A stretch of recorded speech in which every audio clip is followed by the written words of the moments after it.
Hi mga ka-bakers! Kumusta kayo? Ngayon naman ay gagawa tayo ng banana chip muffin. Handa na ba kayo?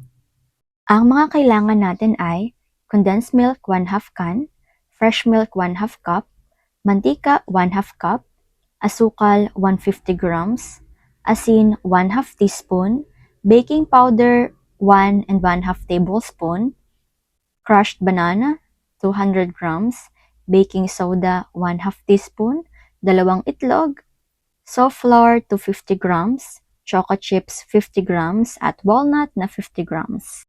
Ilagay na natin ang asukal, dinurog na saging, fresh milk, baking soda, asin, baking powder, itlog, mantika, condensed milk, at soft flour. Atin na itong haluin ng haluin hanggang sa matunaw na ang ating asin at higit sa lahat ay matunaw na at magsama-sama na sila ng buo.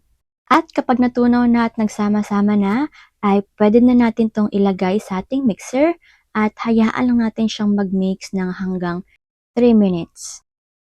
After 3 minutes ay okay na po ang ating mixture, kaya naman pwede na po natin itong ihinto. Ipagsama na po natin ang ating walnut at ang ating choco chips para po mailagay na rin po natin. Maglagay po tayo ng kaunti at atin po itong haluin. At ang next naman po ay atin na po siyang ilalagay sa ating molde na may paper cup. Yung ginamit nga lang po pala namin na pantakal dito ay yung scoop lamang po or isang scoop lamang po ng ice cream. Nakadepende na rin naman po sa inyo kung gaano po kadami ang gusto nyong ilagay. Basta po nakakagawa po kami ng 20 pieces po nito at meron pa pong sobra ng kaunti. Kaya nagdadagdag po kami ng kaunti sa aming mga cupcake. At ito na po siya, dahil tapos na po tayo, maglagay na po tayo ng ating pinaghalong choco chips at ng ating walnut. Kung wala po kayong walnut ay okay na po ang mani. Gawin lamang po natin ito hanggang po sa matapos na po tayo sa paglalagay. At pagdating naman po sa dami, kayo na rin po ang bahala. Ang next naman po ay atin na po siyang lalagyan ng kaunti sa gitna. Atin lang po siyang kaunting haluin. At ito na po ang kanyang itsura mga ka-bakers. Ready na po ito para mailagay na po natin sa ating oven.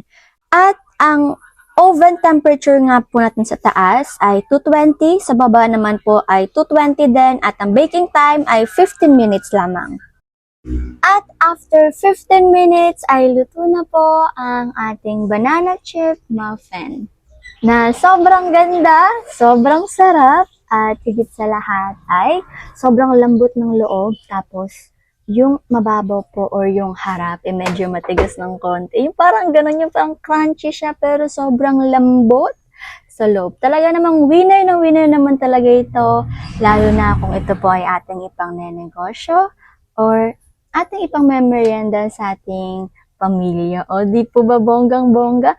Kaya naman mga ka-bakers, gawin nyo na rin po ito ha. Hindi ko na nga po ito patatagalin pa at eto na po ang ating food for the soul ngayon.